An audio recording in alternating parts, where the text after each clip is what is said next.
This is the kind of energy which can be a base for a whole spiritual revolution which can go through the country or through the world. Because Shiva himself sat there and they acquired this quality. Here it's ready, sitting there. All you have to do is look up and be receptive to it, that's all.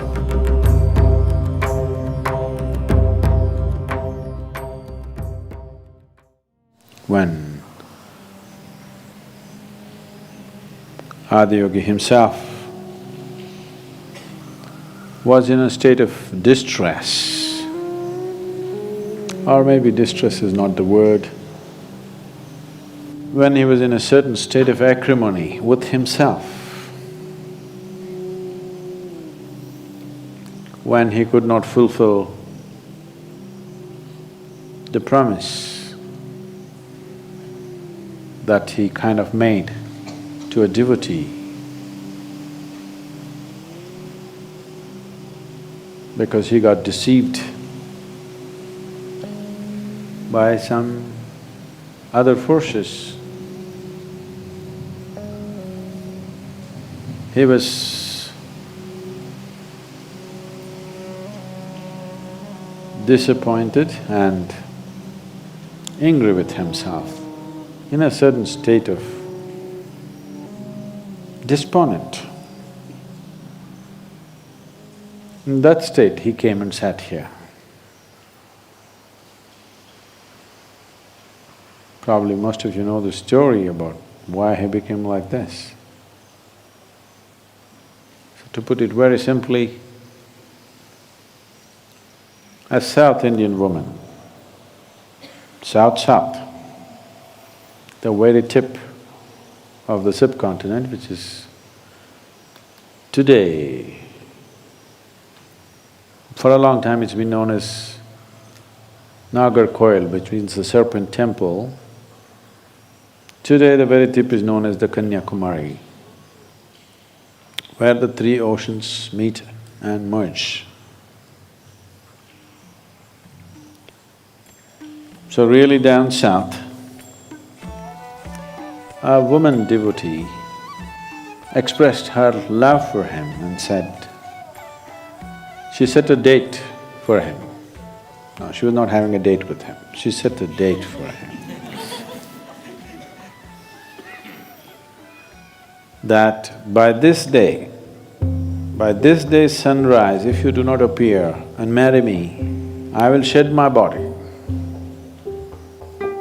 So, when he looked at her, when he looked south and saw the intensity with which she was saying this, he knew that this is for good, this is for real.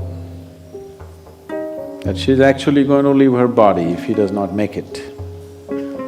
So he started his journey from the upper regions of Himalayas down south. So, he's just trying to meet the deadline,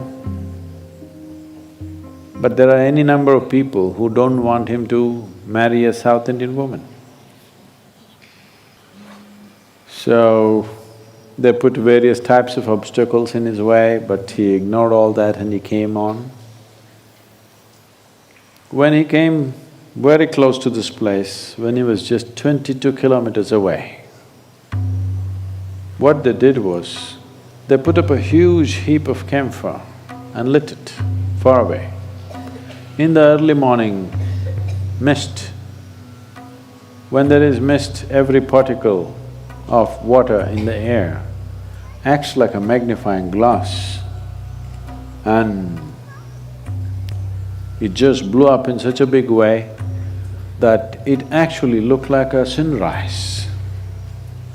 Then they told him, sun has come up, she would have left her body anyway, what are you going there for? He was just 22 kilometers away from that place.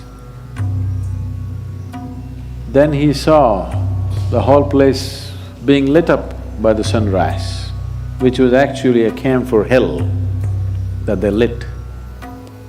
He felt totally dejected with himself that he couldn't make it in time, and he turned back.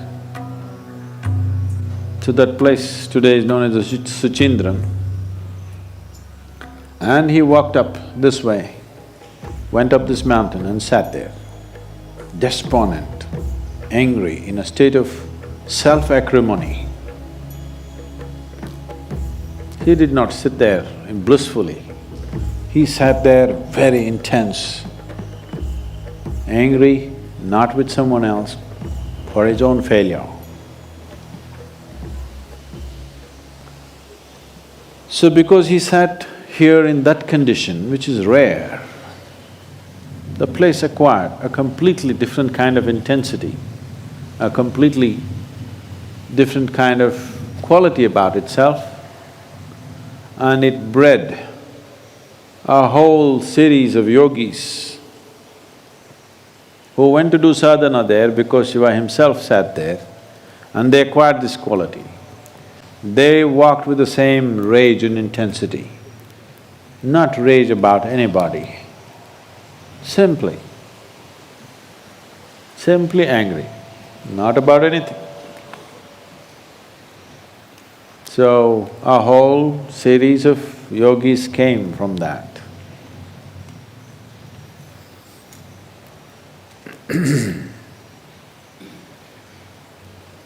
If you've seen the pictures of Sadhguru Sri Brahma, he looks like that. That Veerappan would look like a kindergarten child. Veerappan will really look innocent and baby-faced. That's how fierce he looks, for no reason.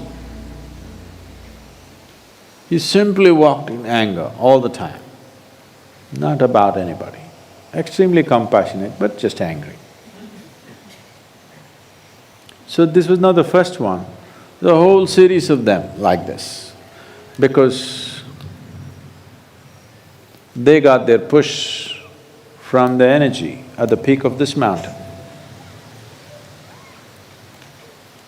And they acquired this. For them, for this series of yogis who came, for them, the only transmission that they would trust is that of the Adiyogi. They are not the kind to trust anything else. They are not the kind to trust any other human being on the planet.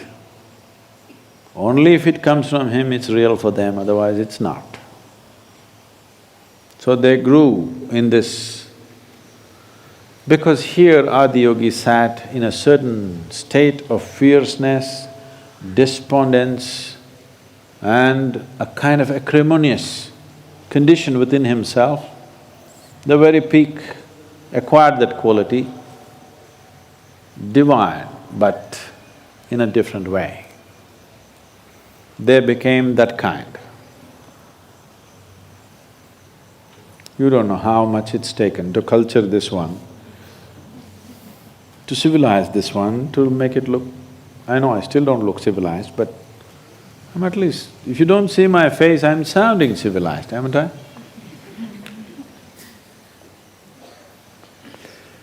So, the energy, the intensity of what this mountain can transmit, what this peak can do to people is too phenomenal. If we have to generate this kind of energy, enormous amount of work has to be done, enormous. Here it's ready, sitting there. All you have to do is just look up and say Shiva. All you have to do is look up and be receptive to it, that's all.